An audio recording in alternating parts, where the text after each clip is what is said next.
بسم اللہ الرحمن الرحیم۔ بسم اللہ الرحمن الرحیم۔ السلام علیکم ورحمۃ اللہ وبرکاتہ۔ عزیز طلبہ، آج الفوز الکبیر فی اصول التفسیر کا سبق نمبر 124 ہے، اور اس سبق کے اندر ہم مجاز عقلی کا بیان پڑھیں گے۔ المجاز العقلی والمجاز العقلی هو ان يسند الفعل الى غیر فاعله او يجعل المفعول به ما ليس بمفعول به في الحقیقہ لعلاقة المشابهة بينهما، ويدعي المتكلم أنه داخل في عداده وفرد من أفراده، كما يقولون بني الأمير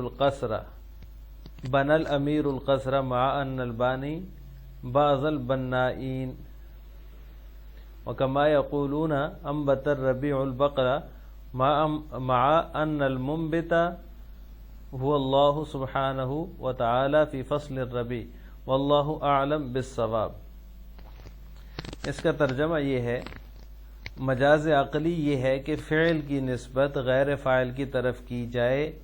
یا جو مفعول به نہیں ہے اس کو مفعول به کی جگہ پر رکھ دیا جائے، اس کو مجاز عقلی کہا جاتا ہے۔ ان دونوں کے درمیان مشابہت کے رابطے کی وجہ سے، لعلاقۃ المشابہۃ بینہما، ان دونوں کے درمیان علاقہ مشابہت کی وجہ سے۔ وَيَدَّعِي الْمُتَكَلِّمُ أَنَّهُ دَاخِلٌ فِي عَدَادِهِ وَفَرَدًا مِنْ أَفْرَادِهِ، اور متکلم کے یہ دعویٰ کرنے کی وجہ سے کہ وہ اس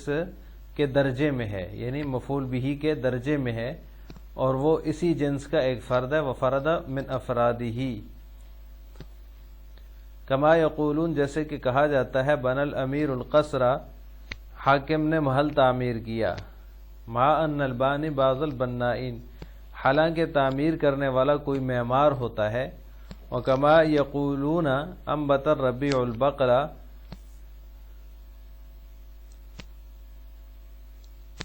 اور اسی طرح جیسے کہ کہا جاتا ہے، انبت الربیع البقرہ،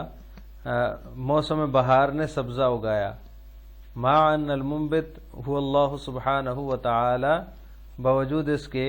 کہ اگانے والا موسم بہار میں بھی اللہ سبحانہ وتعالی ہی ہے، واللہ اعلم بالصواب۔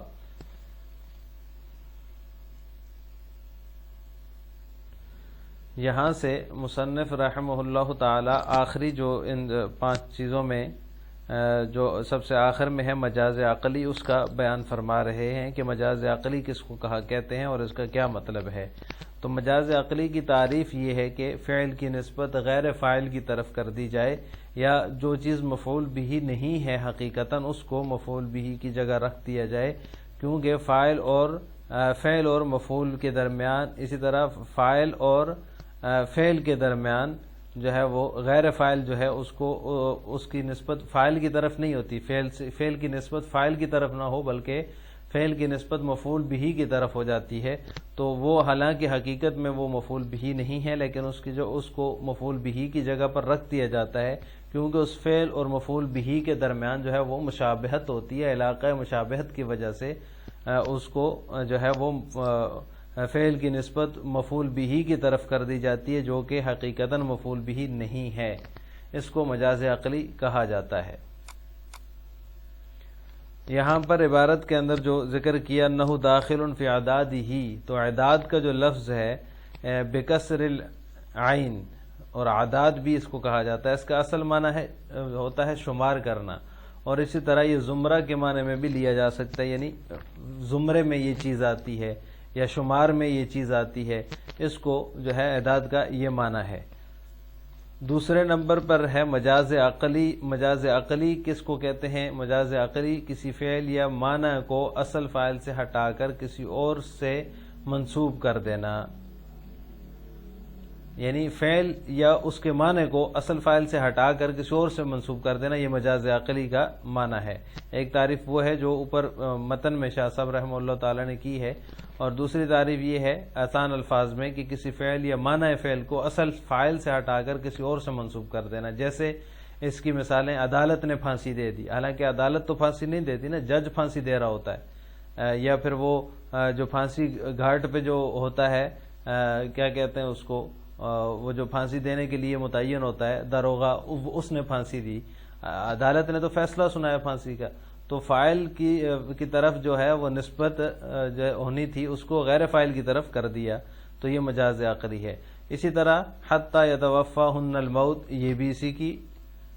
جو ہے وہ مثال ہے مجاز عقلی کی۔ یا مفعول بہ کی جگہ پر کسی اور اسم کو رکھ دینا، یہ بھی اس کی صورت ہے، جیسے کہ عدالت کی توہین کی، حالانکہ عدالت کی تو توہین نہیں ہوتی، جج کی توہین ہو رہی ہوتی ہے، کسی فیصلے کی توہین ہو رہی ہوتی ہے۔ اور اسی طرح واسأل القریۃ التی بارکنا فیہا، یہ بھی اس کی مثال ہے۔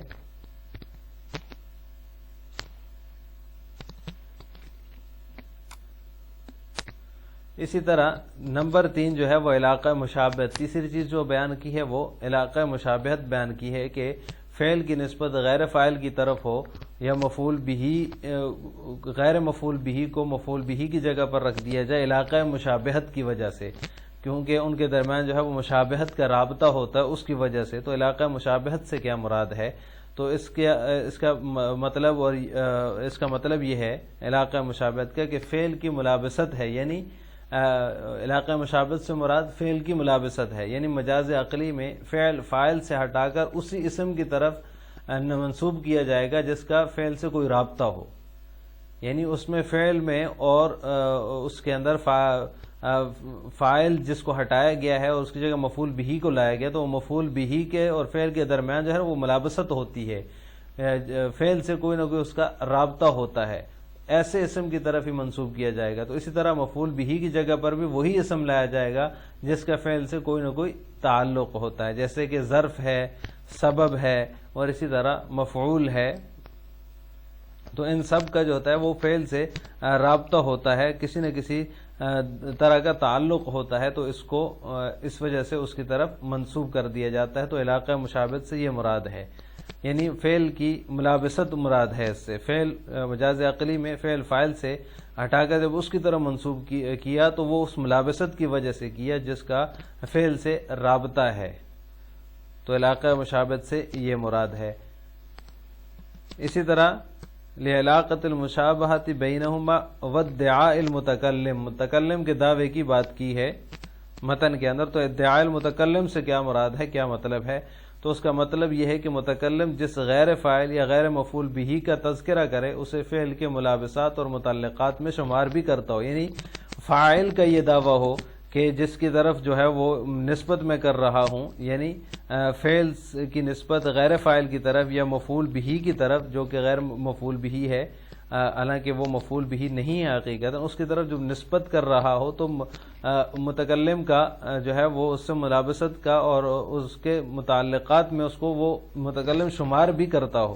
جیسے کہ مثال میں اوپر گزرا ہے، جیسے بن الامیر القصر، حاکم نے محل تعمیر کیا، حالانکہ تعمیر کرنے والا تو کوئی معمار ہوتا ہے، نہ خود حاکم اس کو تعمیر کرتا ہے، وہ تو محض حکم دیتا ہے تعمیر کا، یعنی وہ تو تعمیر کرنا حکم دے رہا ہے، اس نسبت تو وہ اس کی طرف کر رہا ہے نا، متکلم کے خیال میں وہ اس کے ملابسات میں تو ہے، متعلقات میں تو ہے، متعلقات میں اس کو متکلم شمار کر رہا ہے، اس لیے اس نے جو ہے وہ اس کی محل کی تعمیر کی نسبت جو ہے وہ حاکم کی طرف کر دی، حالانکہ حاکم تعمیر نہیں کر رہا ہوتا، صرف اور صرف اس کا تعلق صرف وہ نسبت کا ہوتا ہے کہ اس نے اس کا حکم دیا ہے۔ تو اس علاقہ مشابہت سے اور اس طرح ادعاء المتکلم سے یہ مراد ہے۔ آج کے سبق کا خلاصہ یہ ہوا کہ ہم نے مجاز عقلی کا بیان تفصیل سے پڑھا ہے کہ مجاز عقلی کسے کہا جاتا ہے۔ آخر میں آپ سے 2 سوال ہیں۔ پہلا سوال یہ کہ ادعاء المتکلم سے کیا مراد ہے، کیا مطلب ہے اس کا، آپ نے اختصار کے ساتھ کمنٹ باکس میں بتانا ہے۔ نمبر 2، مجاز عقلی کی تعریف کیا ہے، یہ بھی آپ نے کمنٹ باکس میں سوال کا جواب بھی دینا ہے۔ السلام علیکم ورحمۃ اللہ وبرکاتہ۔